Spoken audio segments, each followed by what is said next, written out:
जय श्री श्याम। सत्य को नारायण के रूप में पूजना ही सत्यनारायण की पूजा है।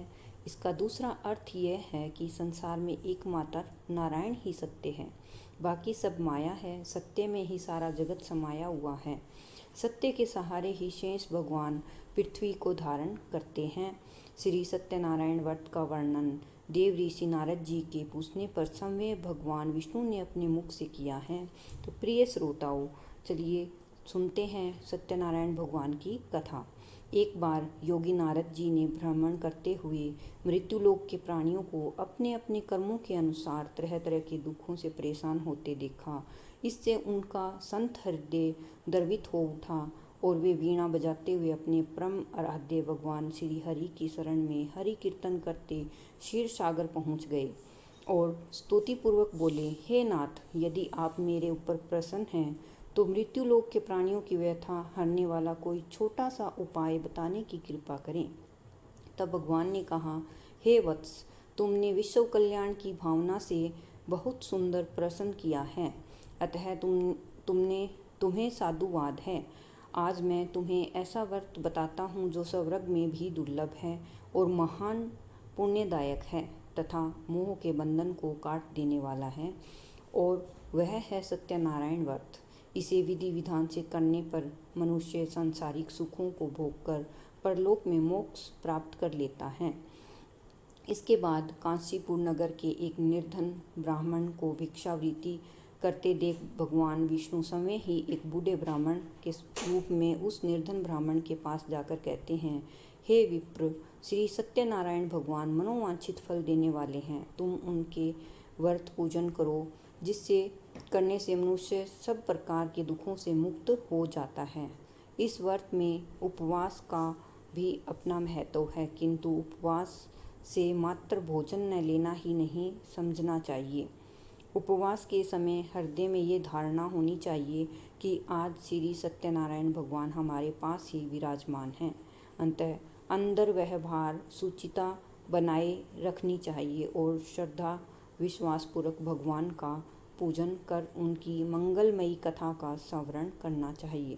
सायंकाल में यह व्रत पूजन अधिक प्रशस्त माना जाता है। श्री सत्यनारायण की कथा बताती है कि व्रत पूजन करने में मानव मात्र का सम्मान अधिकार है, चाहे वह निर्धन, धनवान, राजा हो या व्यवसायी, ब्राह्मण हो या अन्य वर्ग, स्त्री हो या पुरुष।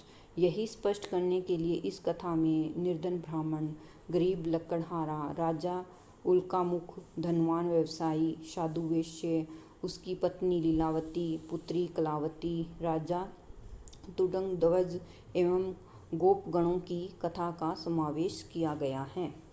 कथा सार ग्रहण करने से यह निष्कर्ष निकलता है कि जिस किसी ने सत्य के प्रति श्रद्धा विश्वास किया है, उन सबके कार्य सिद्ध हो गए हैं। जैसे लकड़हारा, गरीब ब्राह्मण, उल्कामुख, गोपगणों ने सुना कि यह व्रत सुख, सौभाग्य, संतति, संपत्ति सब कुछ देने वाला है, तो सुनते ही श्रद्धा, भक्ति तथा प्रेम के साथ सत्य व्रत का आचरण करने में लग गए और फलस्वरूप यह लौकिक सुख भोगकर परलोक में मोक्ष के अधिकारी हुए।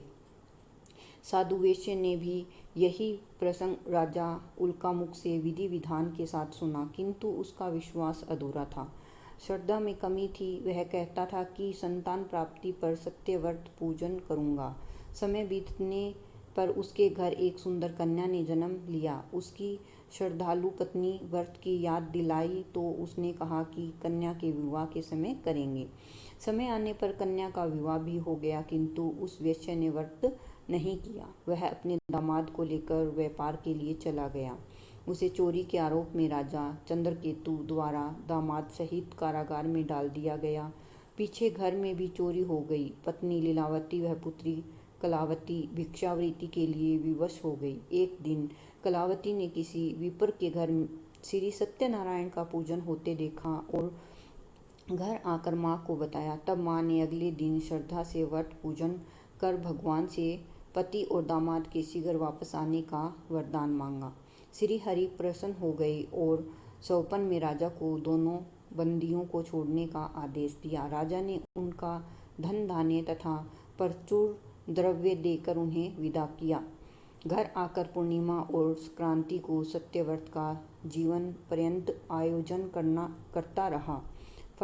फलतः सांसारिक सुख भोगकर उसे मोक्ष प्राप्त हुआ। इसी प्रकार राजा तुर्दंगध्वज ने वन में गोपगणों को श्री सत्यनारायण भगवान का पूजन करते देखा, किंतु प्रभुता के मद में चूर राजा न तो पूजा स्थल पर गया, न दूर से ही प्रणाम किया और न ही गोपगणों द्वारा दिया प्रसाद ग्रहण किया। परिणाम यह हुआ कि राजा के पुत्र, धन धान्य, अश्व गजादि सब नष्ट हो गए।